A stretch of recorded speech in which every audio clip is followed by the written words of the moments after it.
Welcome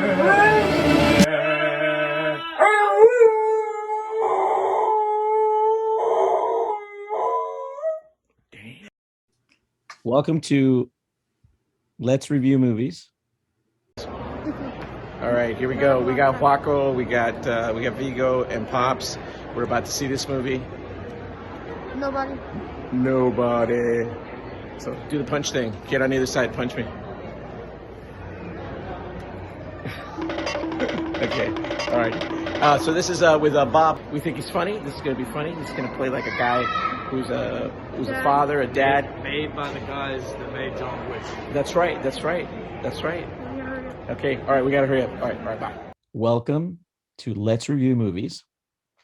And today we are going to be reviewing the movie Nobody. We just saw it in the theaters yesterday. Yep, last night.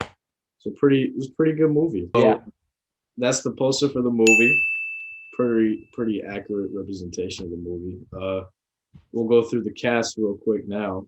That'll give a little background on the characters because some old ones that I don't know about. Yeah, so we got the main guy. His name is Bob Odenkirk. Yes. And what's funny about Bob is Bob is not known as an action star. He's known more as a funny guy. He's from Call Saul, which was a minor part in the movie, in the series Breaking Bad. He's the guy that used to launder the money for the Breaking Bad guy, right? Mm-hmm. And then he got his own show called Call Sal because he was so good, and that was an awesome show because it was the backstory on the corrupt lawyer Sal. But what a lot of people don't know, well, they'll know this from getting on YouTube, is that he was a writer for SNL, and he was a writer with Conan O'Brien. And there's a really funny story where he gets yelled at by Jeremy Irons. They wrote a skit for him. Jeremy Irons, you might know him from the movie Die Hard. Plays the evil German guy. He's British. He got mad at them. He started yelling at them. We'll put the link to that video if we find it in the description. You guys can go check it out. Yeah. And he's like a John Wick, but a John Wick kind of guy, regular guy who turns back to his old ways. And remember, what was it that activated John Wick in the John Wick ones? When they killed his dog. Yeah, and we don't want to run it for you, but it's the same kind of thing, and he gets activated. Something activates him, and he turns into something that just scary guy. Yeah. And so that's the first guy in the cast. That's the main character. We know about him. Some of the characters, the rest of them aren't really important, and they're guys that we really haven't seen before. But we did see two guys. We saw one guy that I remember, which is Doc from Back to the Future. Yeah, was in this movie. Doc, it's like we couldn't believe it. I don't know how old his name is. Christopher Lloyd. Back to the Future 1, 2, 3. I know him even before that from Taxi. He's taking his driver's test, and it's like he's cheating, and he goes, "What does yellow mean?" It's where he goes, "Slow down." What does yellow mean? Slow down. What? We'll put that link in the description too. You can check out all these references. And Christopher Lloyd is he's amazing. And, he's old as hell. And he got up a couple times. At first, I thought he was sitting in the chair because he's old, right? Right. But he got up and he does a whole action scene. Awesome. Love Christopher Lloyd. Wish we could meet him, right? Oh, yeah. That guy's a hell of a guy, man. And then we got another one. You saw the one character you said got really fat. No, look, I love this guy. His name is John Ironside, and I just love this guy Ironside. He's one of my favorite actors. I love the way he is. I love his ability to get people's attention. His voice to me is amazing. and I was really, really shocked. He was in Scanners, really old movie. Remember I showed you guys that movie a long time ago? Yeah, I didn't know. Yeah, you know, he's recently pretty famous for Starship Troopers, where he plays the sergeant. That was a good movie, with the aliens. Yeah, he's like, "You want to live forever?" So, and then he was great also in Total Recall with Arnold Schwarzenegger, which was a sci-fi movie. It's pretty good. It's a little hokey. Verhoeven, good. Verhoeven also did Starship Troopers. So, yeah, He had a minor role in this movie, but it's it's a cool character to point out there because I didn't know it was him either. Yeah. And then I got confused. He had a friend that he talked to in a 1970s receiver that only I could identify. And I was like, he but he did talk to this guy. The whole movie, he would go in between work or in between when he had a break, he would go talk to that guy, and you don't know who he is, so right. You find out later, but he thought it was LL Cool J. I thought he sounded like him. Well, my opinion, anyway. And then it turns out they're all related to him in some fashion. We don't want to tell you, but like I said, it's like it's a John Wick kind of thing where he gets activated. And in fact, the writers and/or producers of John Wick wrote this movie. They did.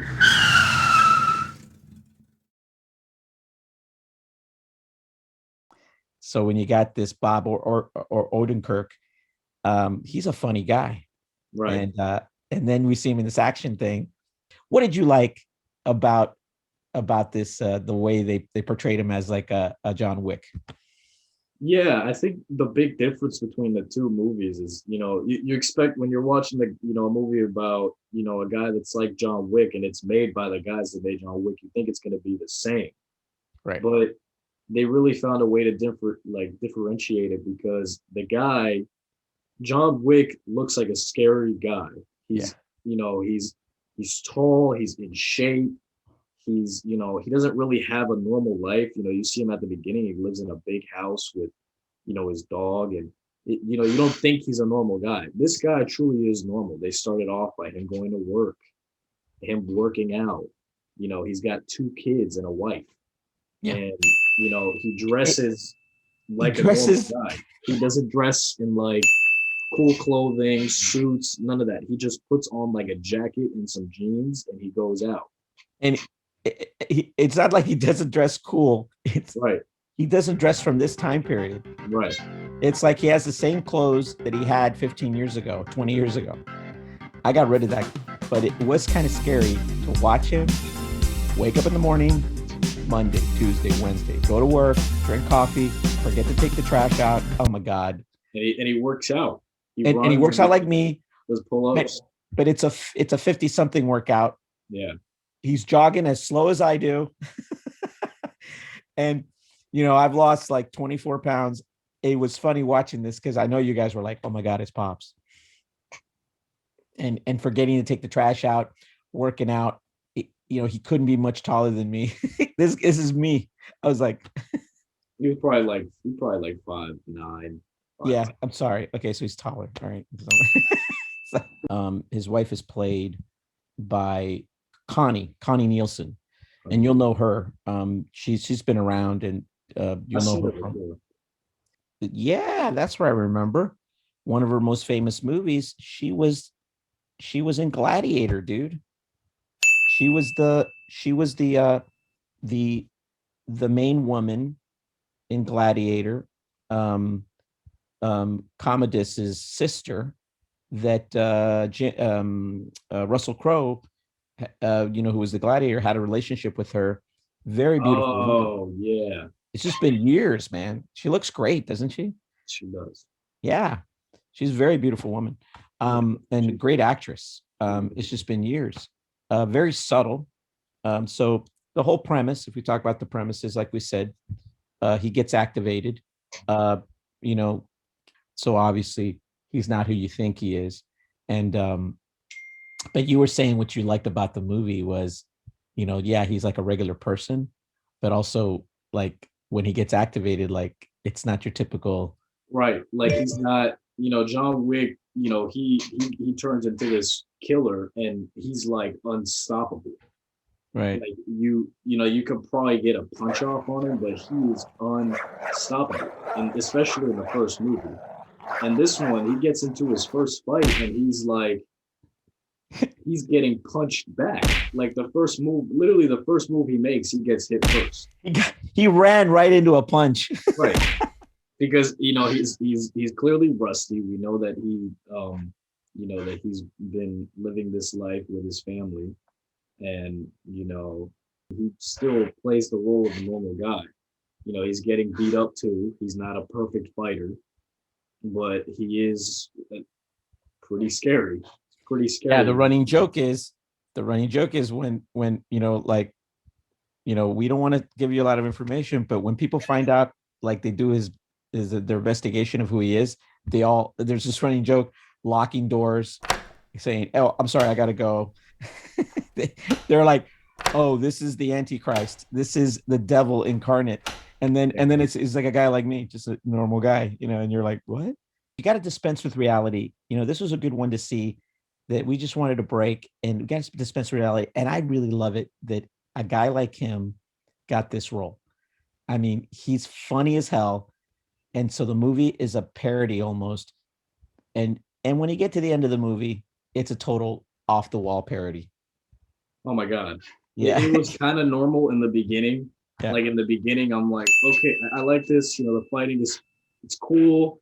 I believe that this could happen in real life. And it's, as it moves on, you're like, okay, this is a crazy movie. It's crazy. It's not like John Wick.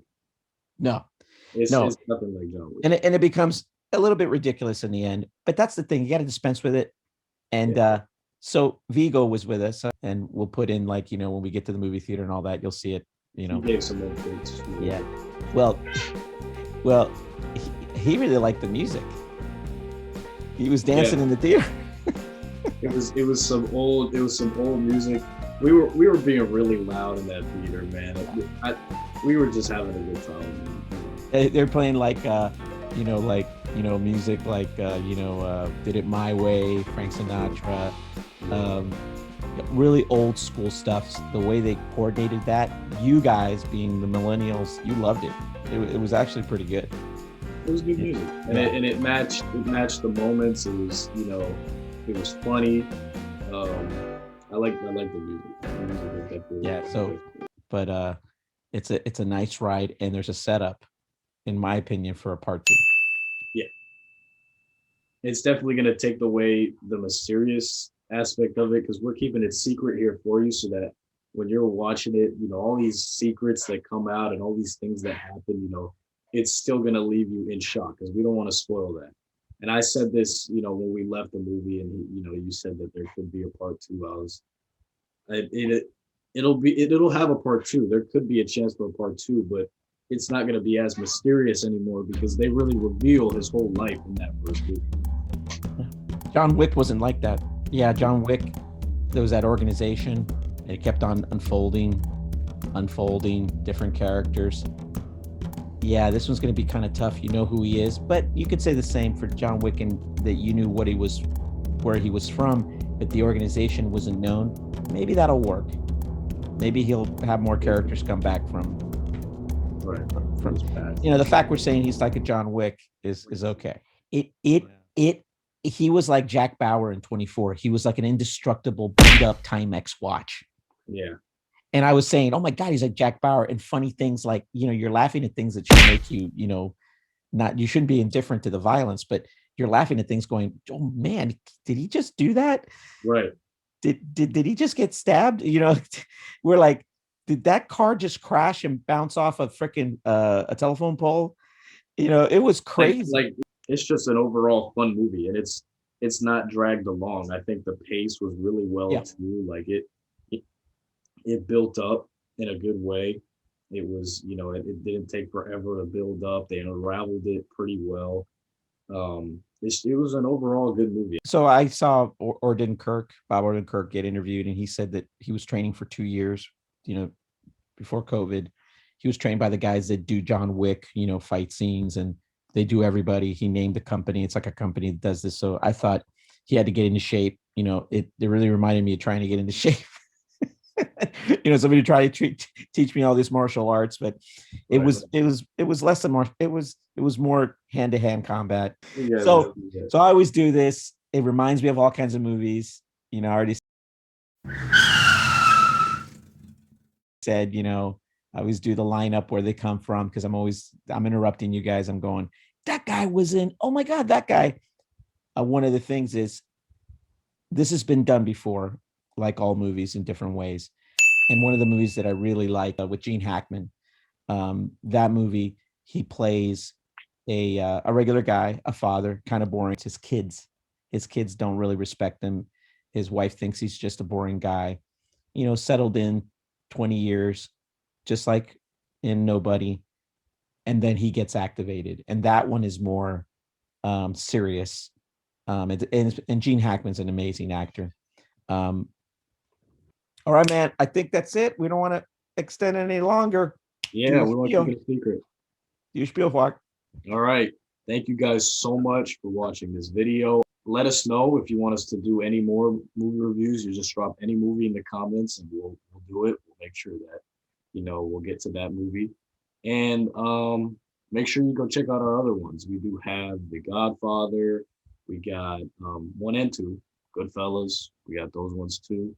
And we'll continue doing these series, and we'll also do Chaos Walking, because we did watch that one in the theaters too. Yeah, that one's the video, subscribe, and comment. Like I said, drop a comment as always. Right. Ciao, baby. Bye, guys. Awesome sauce.